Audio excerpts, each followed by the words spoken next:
Hi, Achim Schlöffel, InnerSpace Explorers. Well, the request for this video came a long time ago. People were asking me, what kind of equipment do you use? What kind of equipment do you recommend? What shall we buy? Stuff like that. And basically I was not very keen on doing this video because to be honest, I do not really want to give a recommendation.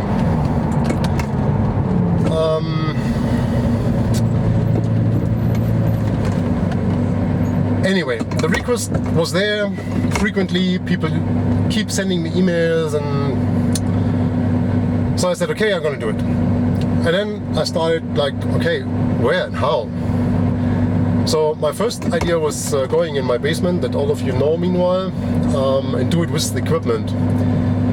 But then again, I will start comparing things and giving direct recommendations, which again I do not want to do. So I decided, it's beautiful weather, I just take you for a ride and we'll talk about it.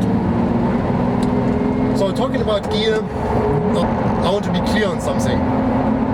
It's always a very personal choice. So just because I think it is good, it doesn't mean it is the best on the market. So a lot of my gear is from Scuba Bro, and that is not because Scuba Bro is sponsoring me. This is because I like it, and I approached them and I started working with them. So obviously there's tons of other brands on the market that deliver gear with a similar quality. Anyway, let's start. Let's talk about regulators. Most of my regulators are Scuba Pro Mark 25 Evo. First stages, second stages, 99% is S600. I have a A700 flying around, which I like, but I wouldn't use for tough overhead stuff because you cannot open it manually. And on the single, I think I dive a Mark 21 and a G250. Why? Because it was lying around. It was a cool configuration. And,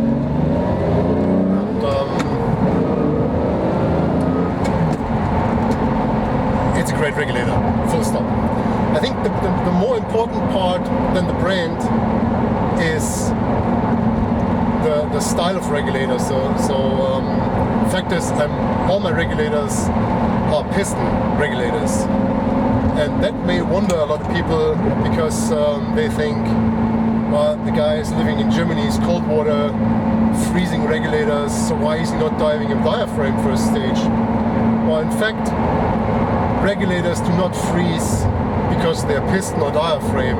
They freeze because of moisture in the gas or in the regulator, and that usually is a user error. So because the regulator was not kept dry, people take the dust cap into the water,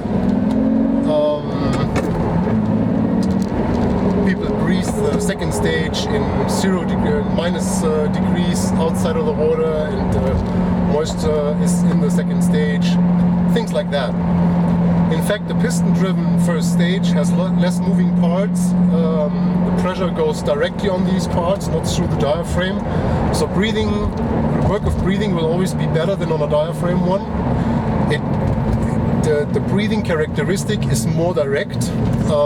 Also, this is very subjective. I mean, a lot of people will breathe a Scuba Bro or an Apex and will not realize, and Jesus Christ, I mean, Apex was just as a synonym for a diaphragm-driven regulators. I'm not saying they're bad or anything like that, right? I mean, it's just a... that's why I didn't want to do this video in the first place. People might not realize it, right?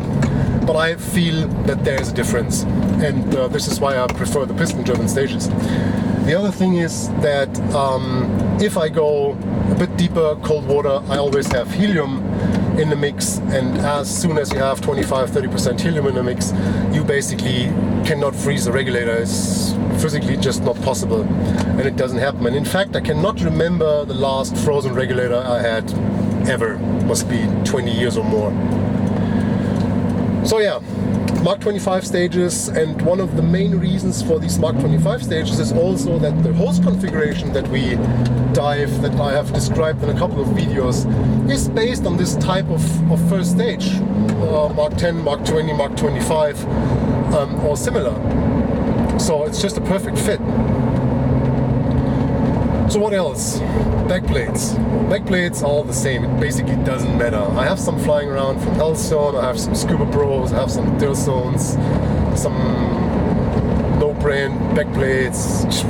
It really doesn't matter. As long as they're made in a nice way and they have no sharp edges or whatever, you can dive whatever you want.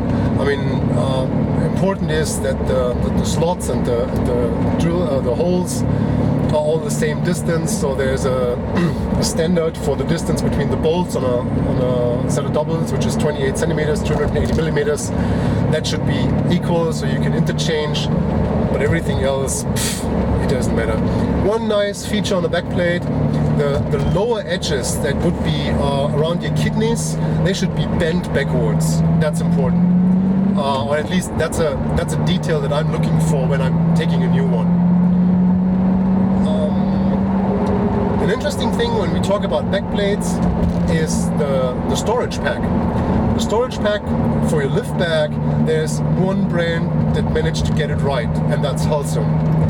Because everything else, doesn't matter if it's Dirzone, Scuba Pro, God knows what, they're all too narrow on the bottom, so it's a pain in the ass to get the bag in and get it out. And with the Hellstone ones, they're just perfect. So whenever I have a chance, I see that I get a Hellstone storage pack for my backplates. That makes life a lot easier. Then wings. Same thing. I mean, basically, there's no real bad ones out there. At the moment I'm diving a Scuba Pro, but Hellstone is great, this one is great, and again it's more the details of how they are made that in the end make a difference. So do you want to dive a horseshoe or do you want to dive a donut? The donuts are usually a little bit narrower, so they look a little bit more slick, streamlined.